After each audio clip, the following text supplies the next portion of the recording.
This is a map of all the people who have been killed by gunfire just this year.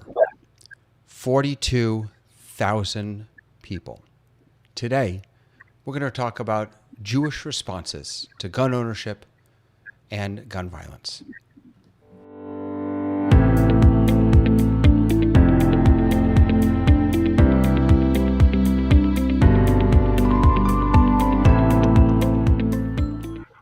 Hello, everybody. David Paskin here, along with my colleague and sergeant at arms and good helper and every Rabbi Litwak. How you doing, Rabbi? I'm doing great, Rabbi David. Good. Nice to be with you. Really wish we weren't dealing with this topic. Yeah, you know, I suggested that we talk about this given what just happened, but what's terrifying is that it is always just happening. It always just happened. The act that you talked about has already been eclipsed by another. Right. I was thinking about Oxford, and just so everyone knows, this is the website that I was showing you before. This is the gunviolencearchive.org, and you can see that just gun violence deaths is 42,000 for this year, from January 1st through December 9th of this year. And of course, some of those are homicides, murder, some of those are suicides. And I think that it's easy to think about guns only in the context of school shootings or church or synagogue shootings. But there's also the much broader discussion to be had about how should we feel and think about gun ownership and the use of force in general on others, on ourselves. So that's what we kind of wanted to dive into today is to think about what are some Jewish perspectives on gun violence. And the only thing I'll start by saying is they didn't have guns back in the time of the Talmud. So the sources that we use to inform our thinking today, we have to understand that those sources are written to reflect a time when guns themselves didn't exist, but violence certainly did exist. So I don't know, Rabbi, do you have any opening thoughts or? Yeah, I think, so let me just quickly respond to say, you're right. We're going to be looking at sources and reflecting on things that we can both look to because weapons are weapons, and then we can't necessarily look at them in the same way because the capacity that we had to kill using something with a blade is markedly different than an AR-15 or whatever submachine gun multi-capacity firearm that we have today, and whether that should play into our conversation. Where I really want to start is that we should have a discussion, or we should start with what are some of the values if we were going to create a Jewish response to gun ownership and gun usage. What are the values that we're going to inform that? And here's where it becomes a bit challenging, because I could name off the idea of shalom, of peace, do not murder, one of the big 10, pikuach nefesh, saving a life.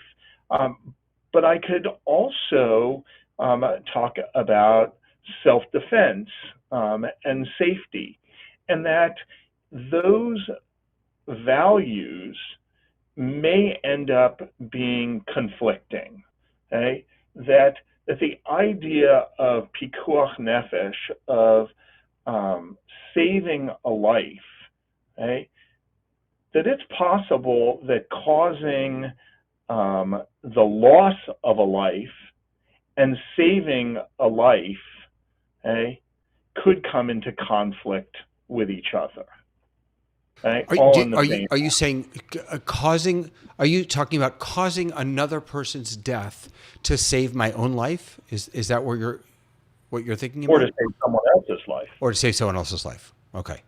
Right. I Right. mean, saving my own life, that there's a whole thing around that we may or may not get into, um, but the idea of defense and murder being all in the same act, and what does that, how do we deal with that when it comes to Right. gun? So, gun by the way, we should probably clarify a couple of terms, because murder and kill in Hebrew are not the same. They are very. The Torah never says thou shalt not kill. It says thou shalt not murder. Lo tirtzach as opposed to lo tinhag, and so they're very different ideas. And so you were just referencing. I mean, here's just one text, which is someone breaks into your house. What do? Are you allowed to to protect yourself? And according to this, the thinking is, yeah, you are allowed to, if they rise up, to kill them. Yeah. There's nothing wrong and with that's even based earlier in a text from Exodus, where if there's a thief that is seized when tunneling into your home, and then beaten to death, because there's a presumption that that thief may come to harm you. All right, there's no blood guilt on that person. Self-defense is a value, because life is a value, right? And so, and in fact, in that recent case, in the Oxford case, the I think, I didn't follow it that closely, but I think one of the main defenses was he was protecting himself. He shot those people because he felt threatened by them. And that raises a whole other issue of how does one, and it's interesting that the Shemot text, the Exodus text that you just referenced, and this Sanhedrin text that I just pulled up, they both talk about the intentions of the person who's potentially doing harm. How do I know the intentions of the other person? How do I know that they're going to cause me harm, and that I have to use violence or force to stop them? This is, I think, a challenge that police officers struggle with constantly, and I don't know how to walk that line to know what the intentions. The texts the commentators deal with that, and that they make a differentiation between whether the thief is coming in at night, or whether they're coming in during the day. And I love the reason. I love the thinking behind that. Right? If they're coming during the day, their assumption is that you're not home, so they're not coming to kill you, or they wouldn't be willing to kill you. If they come at night, they know you're going to be home, so they're coming in and they're ready. Yeah, they're gonna. Yeah. So, well, let's step back and talk about gun ownership. And again, we're basing our understanding on texts from 2,000 years ago, when we didn't have guns. But while I will say the American public, the American Jewish public, is largely anti-gun, right? Liberal anti-gun. That's not across the board, but largely. What is interesting is that there is plenty of textual support to own weapons, right? That it doesn't say you're not allowed to own a gun or a weapon. Okay? Where I think it becomes interesting is that there is a limitation in that we have a Talmudic text from Avodah Zarah, from the tractate Avodah Zarah, that says not everybody is allowed there you go. Not everybody can own a weapon, or for that matter, the housings for weapons. They call it the auxiliary equipment of weapons. And who are the certain people that are being referred to? Right? Well, in this case, they're referring to idolaters, which in and of themselves are not. They're no more prone to own weapons, or for that matter, do something harmful. But they were seen as, non-Jews, and therefore there was a fear that if you sold a weapon to somebody who wasn't in the community, that it might actually be used against them. I also think that in some ways, idolaters are seen as just sort of in some ways they're like the Hamans of they're just, everyone bad is descended from Haman. Everyone bad is an idol worshiper. But I also think that, and particularly when it comes to this particular text, that the question is, who can we trust to make good decisions if we're going to sell them a weapon? An idol worshiper has already proven that they don't make good decisions because of what they worship. Right. Why would we trust them with a weapon? Right. And so I look at it even further, that if somebody doesn't have a moral compass, would be how I would look at those who traditionally had, would be defined as idolaters. But I think that we can extrapolate from that to say that there is a reasonable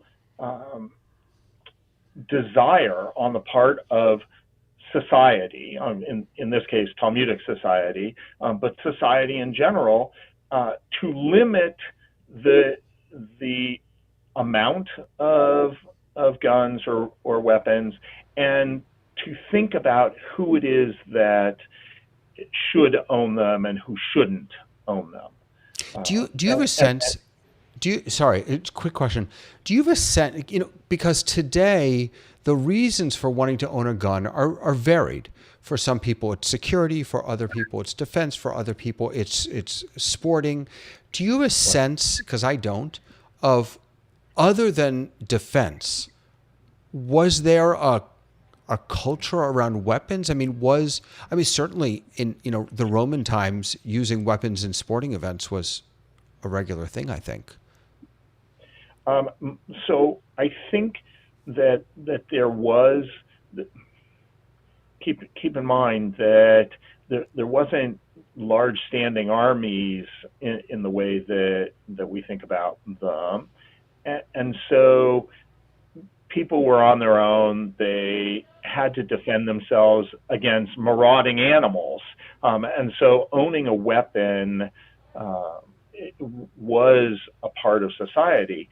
And what's interesting is that even though we have this piece about from Avodah Zarah that we looked at, that there's other things that certainly by the 5th century, so towards the end of the Talmudic period, that there was a clear there's clear evidence that the Jews in Babylonia were selling arms or weapons to non-Jewish authorities, and so they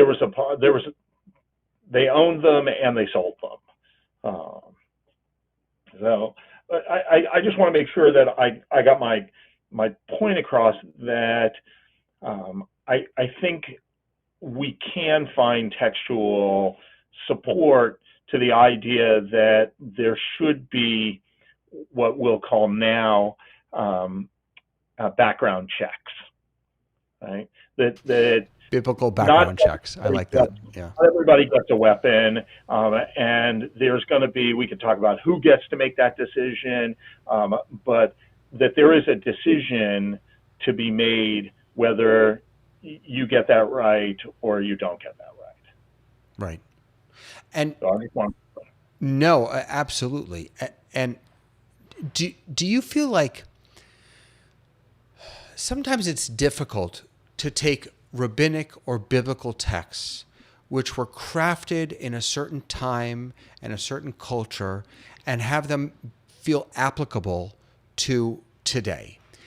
In a time when, as you said before, we're talking about, when we talk about weapons in the ancient world, we're talking about swords and knives and sling shots, and we're not talking about mass murder weapons. So could one make the argument from a Jewish perspective, you think, that yeah, the Torah or the rabbis allowed certain people to have weapons, but now we're dealing with we're in a whole different realm, and that just isn't applicable anymore? The answer is yes. I think that I'm not sure that it's not at all applicable, but I think that we have to understand the limitations of the Talmudic perspective, because what is clear is that you couldn't be your own army, and spraying 100 bullets in a minute into a crowd is not self-defense. It's not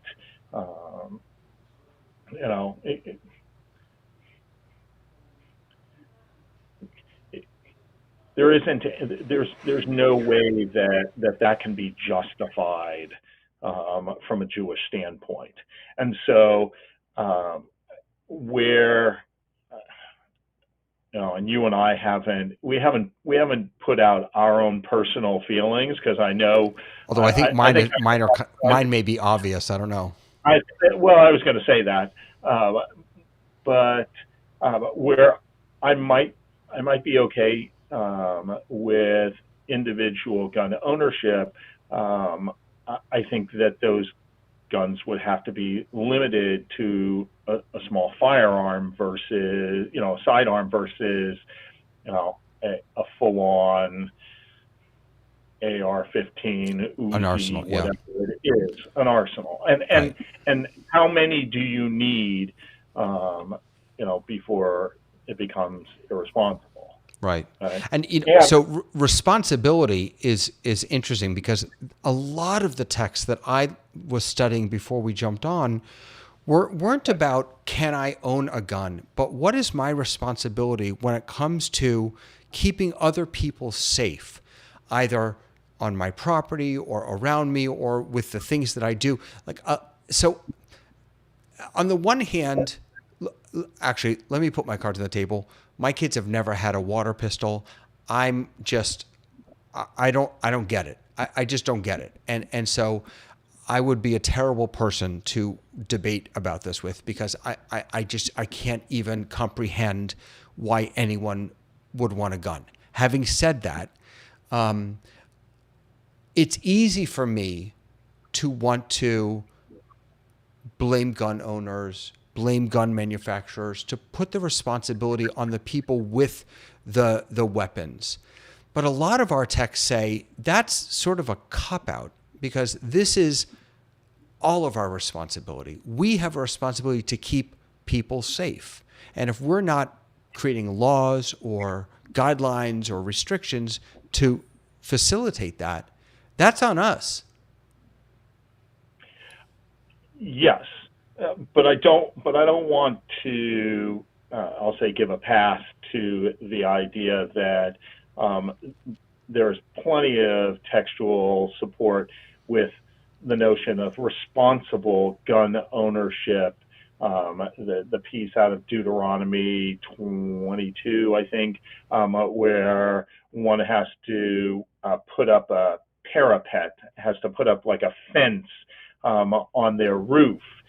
Keep in mind that people used to live on their roofs, and so you had to make sure that you had a fence so that somebody wouldn't get hurt, and that text right there is uh, one that gets used in a lot of different ways about if you own something, you have to take responsibility for what harm it might do. And by the way, there's a similar text with it when it comes to your ox. So, if your ox is known to be an ox that gores people, or for that matter, if your dog is a biter, you have to keep it muzzled or you have to keep it locked up. Well, why is that any different than a gun, which has the potential to cause somebody harm? Yeah. Okay? So, yes, I think that's. I want to make sure we get the individual responsibility. Now, in terms of the communal responsibility, well, I think that is also. I think that there's support in Jewish tradition that we as a community need to set up situations that ensure the welfare of the wider community, and that may mean limiting, what people are allowed to do and what people aren't allowed to do, right? And I think that there is plenty of evidence, current social science evidence, right, that just look at society. Right? American society, 42,000 people have died via guns in America this year. Right? Show me the map of Japan, or for that matter, any other civilized country in the world, right, where they have gun control. And not everybody is allowed. Very few people, if any, are allowed to own guns. Right? And right, the amount of death by guns is minuscule. Or Right? as a sort of a contraindication to that, look at Israel, where the rates of gun ownership are high, but the rates of gun violence are low. Yeah, I actually want to debate that because while guns are highly visible in Israel, I mean, you and I have been to Israel plenty of times. You see soldiers toting guns around. Right?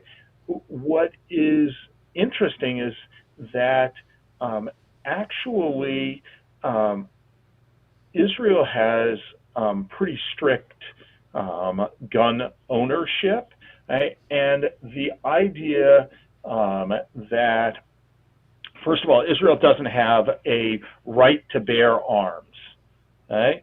Only certain groups of citizens are eligible to get a gun license. Among them, residents of the West Bank, and there are background checks, there are weapons training, there are demonstrations of a bona fide reason to own that gun that are all prerequisites to owning one. Okay, maintaining a license in Israel requires completing regular courses in shooting, and keep in mind these are largely, the population has gone through the army, and, they have an understanding of this. They have to have regular psychological evaluations. And I read a statistic that as many as 80% of Israel's license requests are turned down annually. Right? That's interesting. I had no idea. Yeah, I needed to, because Israel is always something that gets thrown down like it's a card that says, Israel has guns. And I think it's an okay card to throw down as long as we understand the entire picture, which is that there is education, Okay? There is an understanding of what guns are used for, okay? Self-defense, okay? And what guns are not used for, which is target practice just for the heck of it, or hunting just for the heck of it. Yeah, I was going to say that the difference is the respect for the weapon Yeah, itself. correct. Can I want to bring in a text which I actually think is fascinating. A lot of states have open carry laws, and there's this sense that you can wear weapons as jewelry, and we actually have that in the Mishnah. There's a debate about whether you can go out on Shabbat with a sword or a bow or a shield or a club or a spear, and Rabbi Eliezer says that actually if you take a weapon out on Shabbat, you're okay because those are ornaments. And he says, well, he doesn't say this is an editorial, but they're just fashionable clothing accessories.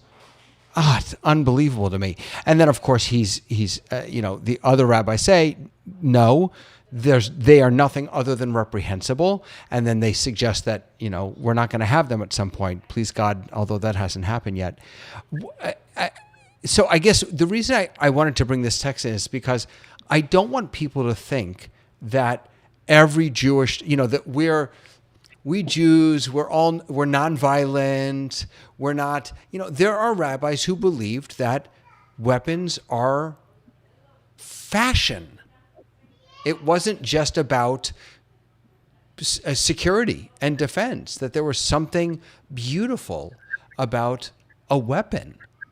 And I think a lot of people today feel that way also. Yeah, I struggle with that. I think that is part and parcel of the Jewish community's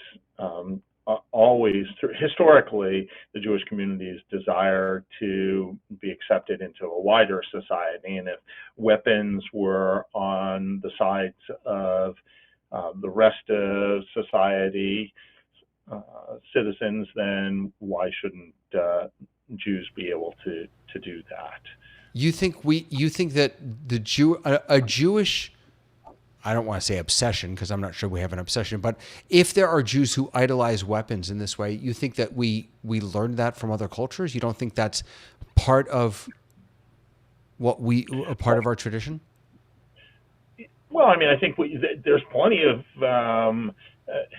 historical evidence that weapons have been a part of society. It's not that Judaism is a pacifist religion, right? Yeah. The second story in the Bible, somebody rises up and kills their brother. Right. Okay? Yeah. When people suggest that the Quran is so violent, my answer is usually, have you read the Bible lately? Got lots of violence in our Bible as well. Right. Let me ask you. Can I ask you one more question? I don't want to cut off any points you want to make, but No, go ahead. So here I am. I'm a 21st century Jew. I care about Jewish texts and Jewish traditions, and I am beside myself about how many mass shootings there are, how many gun deaths there are. What do I do? How do I look at this through a Jewish lens and approach this problem?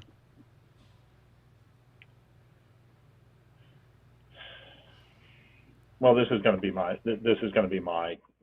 lens, and the way I read Jewish tradition. I understand the need for to own a weapon, right? But as with anything that we do, we have to be responsible in how we act. Okay? And so not everybody gets a weapon. Okay? It's not, you don't have a right to bear arms. And so not everybody gets it. And if you're going to have it, you have to take care of it. Okay? And that means locking it up, That means being educated about how to use it, right? And it means thinking about what am I using it for? Right? I keep going back to the idea. Somebody wants to own a pistol because they feel a sense of lack of security, and they live in a bad neighborhood, so self-defense. I think that actually is a reasonable thing, but it goes off the rail when I own 20 of them. Yeah. Right? Because there's just no way that I could ever use them in the way that Judaism, I think, does put a fence around how, what's allowed and what's not allowed. I'll just share really quickly that because we were talking about Israel before, that when I've gone to Israel, I found myself really struggling with the guns everywhere, because on the one hand, I don't like guns. I'm anti-gun, whatever you want to say. On the other hand, I love Israel, and I want to support Israel. And I've had the opportunity to have a couple conversations with some of the soldiers, and what they've consistently said to me is that we don't like this. We don't want to have to carry guns around. This is something we have to do. It's not something we would ever choose to do. And to me, that is at least worth looking at. Yes. I'll add two things to that. First of all, I'll go back to the notion of the neighborhood. Right? The neighborhood that Israel lives in, right, is not an easy neighborhood. Right? There is something to self-defense in that part of the town, that part of the world. Right? The other thing is the idea that Israel has the army teaches this. Right? It is part of the curriculum. It is called Tohar HaNeshek, purity of arms.